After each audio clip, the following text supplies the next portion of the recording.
We're going to continue with the next panel session, which deals with sustainable gambling and safer gambling practice.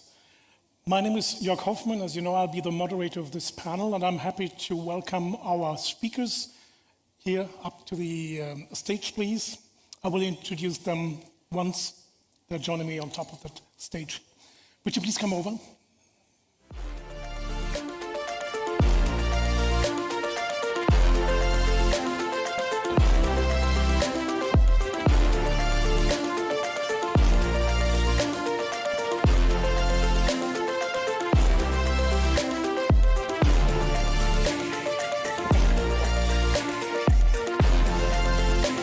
Names.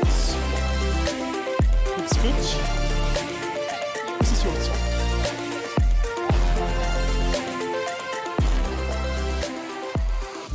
So to my immediate right, we have Laura da Silva. Laura da Silva is the CEO of Silverfish CSR Limited, a company that provides the sustainable gaming platform SG certified. Next to her is Panayiotis Skyrlas. He's head of information, security and compliance with Kaizen Gaming. And we are welcome to introduce and welcome Maryna Panchenko, serving as Interim CEO or Deputy CEO of Parimatch and Chief Financial Officer of Parimatch Cyprus as well. And last but not least, a warm welcome to Pinelopi Georgiou. Do I pronounce this right? Georgiou. Georgiou, okay, thank you very much. Responsible gaming manager with Melco Resorts and Entertainment, integrated resorts operator, operating in many countries.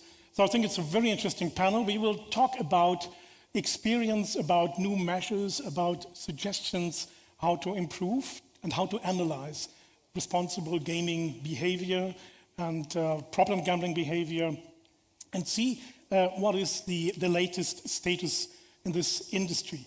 I would like to start with Laura, because Laura, you've been very experienced. And what do you think is the typical impact journey for a gaming company when they first approach the issue of safer gambling? Mm-hmm. In the beginning, there might be a big distance, but then you approach this issue and it's becoming so important for the practical life of an entrepreneur, of an operator, and of course for the player. Okay, well. First of all, Kalimera, Hierome pou ime mazisas, Simera. That's all I know, unfortunately, in Greek, but lovely to meet you. Thank you. Oh, really? Okay. I have to thank Angelos here for teaching this to me, so thank you very much. But it's a pleasure to be here. And so I have a little bit of experience with different types of operators. So some that I would say are really at the start, and some that are extremely advanced, and the word impact actually means something. So I tend to put operators in 3 different categories: comply, compete, and lead. And typically it starts with comply, where the regulator or whoever has the stick says, this is what you need to do. And typically an operator comes in here, I need to do a bit of responsible gambling, what do I need to do? Here's what I'm going to do to comply. So that's the first level. It's never enough. It's literally never enough. Then when they realize that there's amazing benefit to doing well by doing good, they go a little bit further and they go onto what I call the compete level. And the compete level might be using behavior analytics, might really be looking at providing an experience that's really positive to a player, but it might also be about looking at your environmental impact, the gender diversity of your employees, the happiness of your employees. That's the compete level, second. There's a few operators there, not enough. And then there's the lead level. There's barely no one here. So the lead level for me is an organization that puts net positive impact at the center of their operation. They realize that if they want to operate in the long term, hiring the best employees and really being there for long, they need to think about net positive environmental and social impact, which leads to also financial benefits. There's not enough there, and I hope today that I can recruit many of you to want to take that journey and to want to be there as the lead operators. Thank you very much. You work with gaming companies in more than, or in exactly 4 continents, right? So your view is a global one. Yeah. And do you think these issues are the same, cross-border, cross-continent-wise? Yes, there's obviously different cultural differences, different ways to apply, different games, different restrictions and so on, but ultimately it is very, very similar. It is about a belief that you can do business by having a net positive impact. If you don't have that belief, if you think it's business or net impact, you're never going to go far. But if you want to be convinced, I'm happy to show you how actually both really work together. But you need to be a visionary, you need to be, one of those people or organizations that really want to go further and don't want to just do the basics. Thanks, Lara. I will get back to you later, shortly. We go and see the operator's view now, and we of course, go with the locals. Pinelopi, Melco, as one of the first land-based casinos in Cyprus, which are the safer gambling practices you are following as an operator. And in particular, you're the responsible gaming manager. If you could share your experience with us, we'd be more than welcome. So, we can hear you. Okay. So, as an operator, safer gambling is at the heart of our policies. We believe that playing responsibly allows everyone to keep it fun and seeing gaming as it is and should be. So we understand that it's the patrons themselves who make their own decisions. However, as a gaming company, we have a responsibility to assist our patrons in controlling their gaming behavior, assisting on prevention, of course, and help the customers that are at risk. So, as the first regulated casino in Cyprus, land-based casino in Cyprus, we have invested the resources in our safer gambling practices, and we couldn't do it without our regulator support, of course. So we have a range of responsible gaming tools. We have self-exclusion, which actually offers to the patron the option to be excluded from the casino and from gaming for 6 months. Important to mention here is that recently we have implemented a new procedure. We call it Return to the Gaming Declaration, which actually does not allow the patron to enter the casino even after these 6 months. The patron has to sign that form in order to be able to enter the casino again. So it's like we are providing to the patrons an option to extend that period of the self-exclusion. We have timeout where the customer can be excluded for 1 time, 1 week or 1 month. We have setting limits where the customers can set limits on money spent or on his time on the casino. We have age verification procedures. As you all know, the legal age in the casino is 21 and not 18, as the sports betting shops. So we have implemented procedures in regards to the age verification. And we have implemented a procedure, we call it Think 28, which is very important because actually if any patron seems under the age of 28, we have to interact with them and ask for identification in order to verify their age and be able to enter the casino. Also, as we believe that safer gambling starts from our team members, and while all the staff members are required and expected to follow the responsible gaming principles, we have almost trained all our frontline employees to responsible gaming ambassadors. And what I believe is that each company needs to have defined roles and responsibilities for all positions in order to have a successful responsible gaming program. In regards to the responsible gaming training, we have a robust 3-level responsible gaming training program,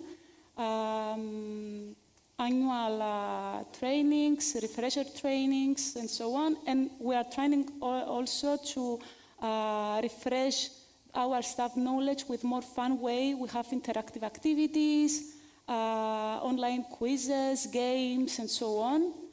And of course, we are trying to implement more events as during the Safer Gambling Week, we have internal activities and we have organized with our regulator some trainings during the responsible Safer Gambling Week. So we have more. We have a responsible service of alcohol. We have a responsible marketing. We have available information for our staff, such helpline, takeaways, materials, leaflets in our premises, in social media, in our websites, and so on. So as we understand, for us, responsible gaming is not just a legal obligation, it's our culture. And our motto is stay in control. Plus our internal motto, we have two mottos. That is comprehensive. So I see Melco is applying the fundamental principles of safer gambling, including limits, exclusion proceedings, education, which is very, very very important, of course. But what I'm interested in is you're doing all this. You're monitoring player behavior. You're probably monitoring the success of your tools as well. So can you just tell me how Melco is going to evaluate, to assess the quality and the success of all these measures when they are applied? Okay. I personally believe that only companies who take responsible gaming seriously will survive in the regulated market of the future. And of course, everyone can set procedure, but the question is, are these procedures really working? So I believe each company have to evaluate their information through internal audits, audits from a regulator, and of course, third-party accreditations. So as a company, what we are doing is that we are reviewing all our responsible gaming figures. We are managing the outcome with a strategic perspective that help us actually to implement new procedure, further actions, and enhance our practices. Important to note that we have recently get accredited by a third-party internal accreditation RG check from Responsible Gaming Council, and that achievement established Melco as the first integrated casino operator in the world that has been accredited in all its jurisdictions in the global portfolio. So all the countries have get the certification, including Macau, Philippines, and Cyprus. The program actually, the accreditation actually is designed to meet or exceed the regulatory requirements in relation to RG. And as we're expecting soon to open the casino, the resort, in Cyprus, we wanted to ensure that all our procedures are effective. So for us,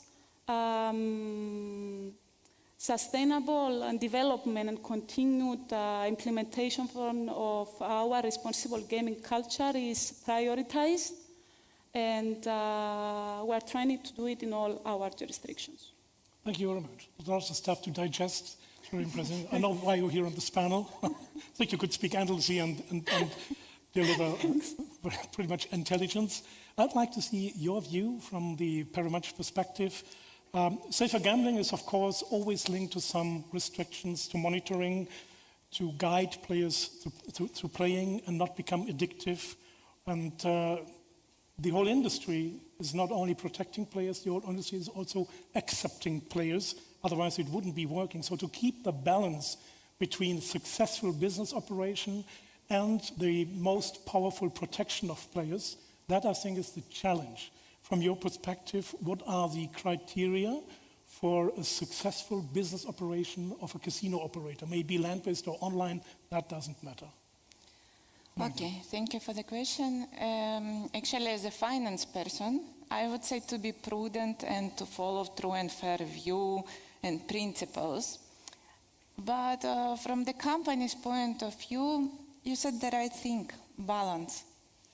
I would say if the company, if the business knows how to balance, how to harmonize all the processes, it leads to success. Maybe you will ask me why not to, what about control?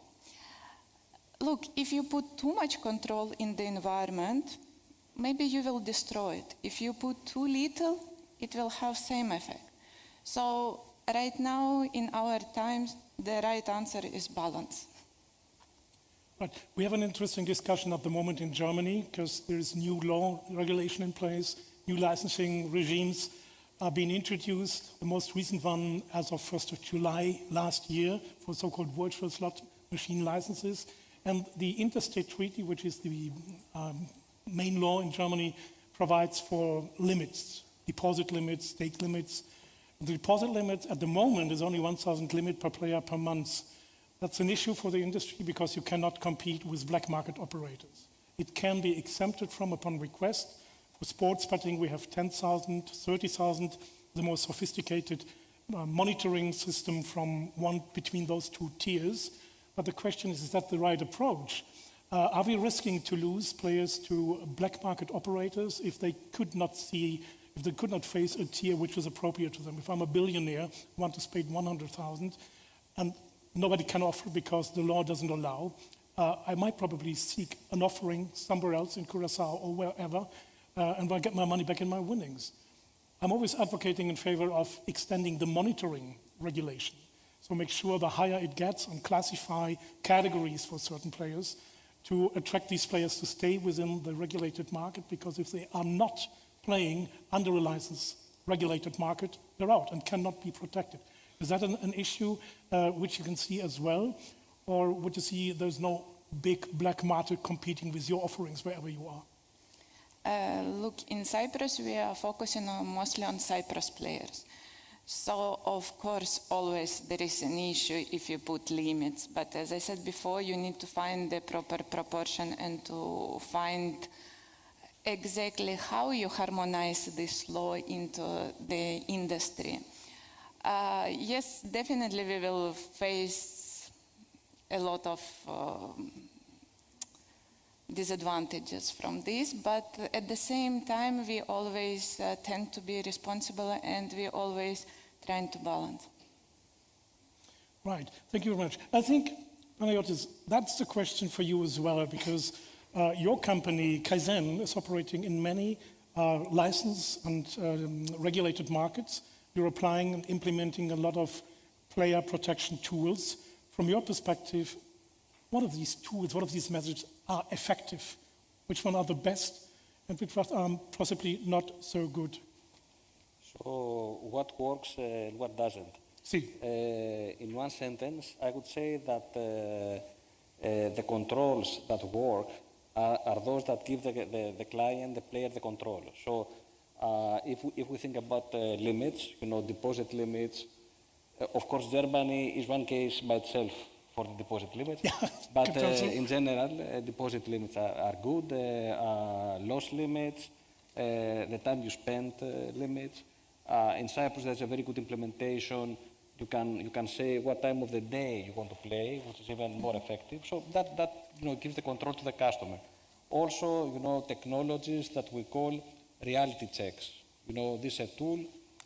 You see it in many regulations that where the customer can set the system to tell him every 1 hour that you played, for 3 hours and you have lost, 50 euros or you won 50 euros. So these give control to the customer. Also, all those smart solutions with the tests that the players can take, on the side and, figure out if they have control over their, playing or they have not. So this type of controls really work. What doesn't work is limitations on product. For example, because you mentioned Germany, you know Germany very well, there's a limit on the max bet on a casino spin. If you don't control the black market, everybody will play because €1 per spin is very low.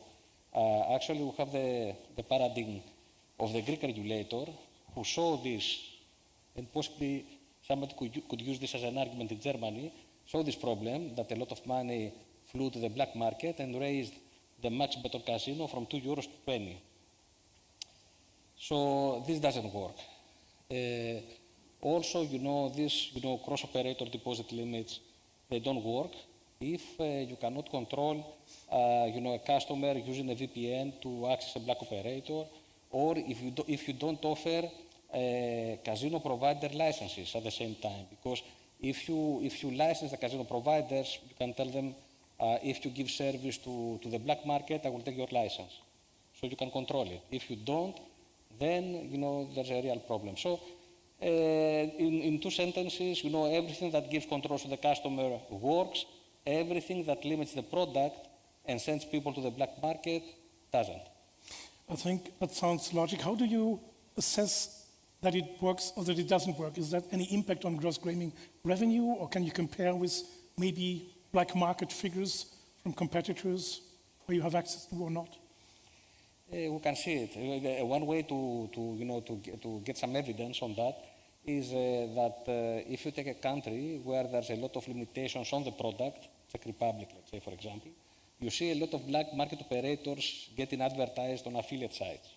Because this is, or, if you see a country where, there are a lot of limitations, or, countries where, it is not allowed to offer a certain vertical, virtuals, casino.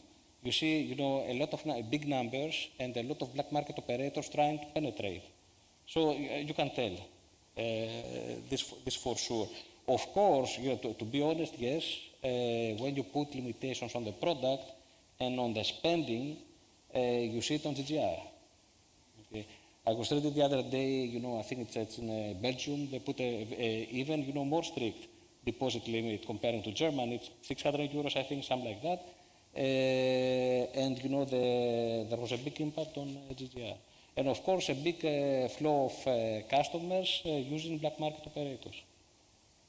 Thank you very much. Laura, this sounds more than interesting to see that good ideas probably will not be successful if the one who is the most important person in the gaming industry, the player himself, decides where he wants to play and does not match the requirements he needs to. From your perspective, operating a platform, reviewing the market, when we prepared the panel, you said something that sounded really nice. I'd like to quote you, doing well by doing good. So what is the benefit of that? And can we learn something from this experience and from your findings, how to improve? Improving means not to apply tools that do not work. Yeah, I agree with the effectiveness. We shouldn't just do things just because we have to. We should do things because they work. And I think that the way we've been working is we've broken down into 4 steps, basically what companies need to do. So number 1 is assess where you stand. And so you should understand where you stand against what you want to achieve. So it might be certifications like RG Check. There's 45 different safer gambling certifications in the world. So you might want to define what you want to achieve, if it's a standard, a certification, or if it's something else. But the first step is understand where you stand. Number 2 is implement practices that help you match the gaps. And there's no need to reinvent the wheel. There's some great practices where there's proven effectiveness that you can implement. So we've tried to help with this. Number 3 is culture change, trying to understand what is the culture within the organization and how do we make sure that RG, safer gambling, sustainability is part of the decision making. Yes, you want to make money. We understand that. It's the how you make money that I believe is quite important. There's easy ways to make money and to cut corners and so on, but if you're a little bit more imaginative, creative, and smart, you can always make money by having a net positive impact. It's whether you want it or whether you're smart enough to do it. So step 1, assess where you stand. Step 2, implement actions that work. Step 3, change the culture or understand how you can make that culture really amazing. And step 4, continuously measure effectiveness and achieve certification, achieve whatever you want to achieve to showcase you're a great company. So this is what we've tried to help do so that you don't just do things because you think that's okay, but you do them because they work and because they're effective. Well, that's good advice. Thank you very much. I'd like to share your advice, Maryna. What do you think in terms of Parimatch practice and expertise, of course, in safeguarding vulnerable and minors in particular, what would be best practice to protect these players effectively? Okay, first of all, of course, to follow the law. But in terms of minors, I would say firstly, and the most important, that please listen your parents, because that's my message to the minors. If minors listen that from childhood they hear all the time, they do not cross borders. So in terms, this is kind of very general and practical, but I would say if we are all responsible, being responsible and understand that there are some restrictions and you are not allowed to cross, to somehow cheat, then that's the most important for all of us, because we are all in this case safe.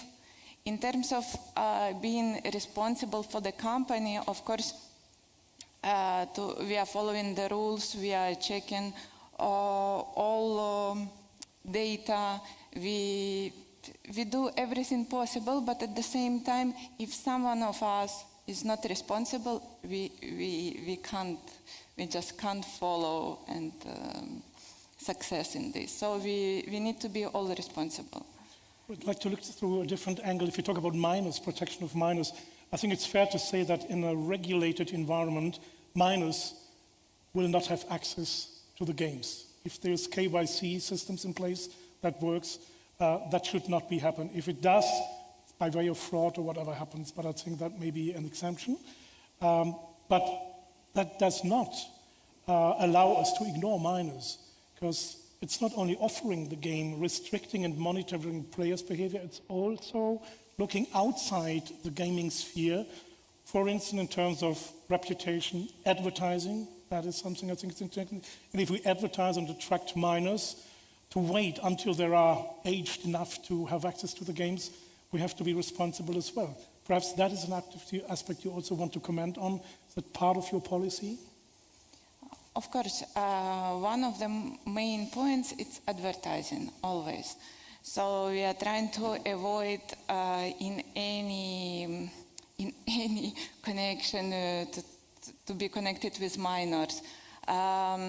Even in sponsoring, for example, we had cases that we saw children being in a stadium, so we are trying to cover everything we try to follow in terms of advertising practices, also to understand that kids, they are very vulnerable in terms of absorbing information. So whatever we bring, even generally to adults, maybe one kid will see it and he will have all the time repeating motto something, and then he will see in internet. So indirectly, we have a lot of influence, so we need to understand this. And of course, all these practices, what we have in practical codes, in law, everything we apply, but everything in industry, it's so fast moving, and sometimes whatever you apply, you need already adjust this. Makes sense, thank you. In the online world, we have many technical tools to monitor player behavior. We have these platforms and research. We can fully track player behavior. In the land-based industry, it's a little bit different. You know, when we look at the integrated resorts reality, imagine I am 70 years old. Tomorrow is my birthday, and then I'm 80. Probably I have access to your casino. Is there any special concentration, focus on the newbies among the customers, or will I be treated as the adult like everybody else? Is there any sort of monitoring player behavior in the land-based casinos as well? Do you understand what I mean? Land-based it's casinos. 21, right? Please repeat. Summarizing is, if someone is 80, Yes. maybe just for one day, a young one, probably a vulnerable customer, we don't know, accessing the casino for the first time, you will, of course, check his ID card, realize, okay, he's 18, he has access.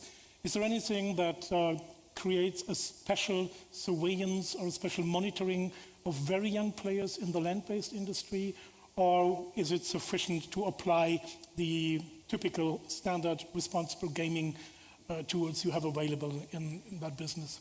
At first place, we are applying the standards, typical RG principles that we have for everyone. But as a responsible gaming department, we are reviewing each customer individually. Actually, we have take all the AML principles and who have put them on the RG, on our RG program. So in order to check our customers, we are doing internal evaluation reports. I'm considering your age, I'm considering your occupation, I'm considering your gaming activity, your gaming pattern, everything, the total, the full history that I have for that customer, any red flags, any behavioral interactions, everything. So when I'm reviewing the customers, of course, I'm considering the age, of course, I'm considering many other factors, and then we are deciding of any further action. Let's say if you have 4 or 5 behavioral interactions, you are hitting the machine, or you have performed self-exclusion before, and you stated, because we have the reason on the self-exclusion form, you have stated the responsible gaming issues. Of course, I will give more attention to you. And I will may permanently ban you, sorry. No, it's fine. It's very individual. We can see in a regulated market and licensed market, we have good players, also among the operators, of course. That leads me to a final question before I open the floor to questions.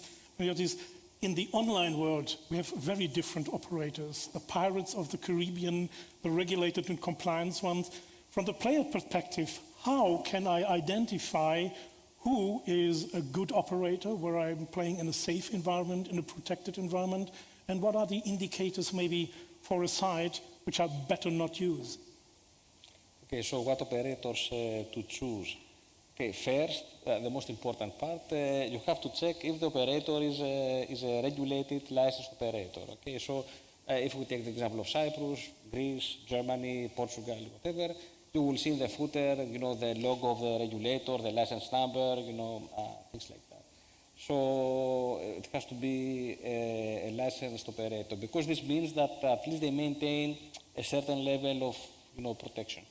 Then you need to see all those things that everybody said, these controls, to put limits, to control your activity, to get warnings about excessive playing, etc. But the most important thing is to get a feeling of the operator. So a safe operator is one that tries to offer an exciting entertainment experience. You can tell that. An unsafe operator is one that will send you a lot of promotional emails. They will try, to make you play more than you intended to, and they will do aggressive marketing. So for me, this is number one. Choose operators who are regulated and offer an exciting experience as an entertainment.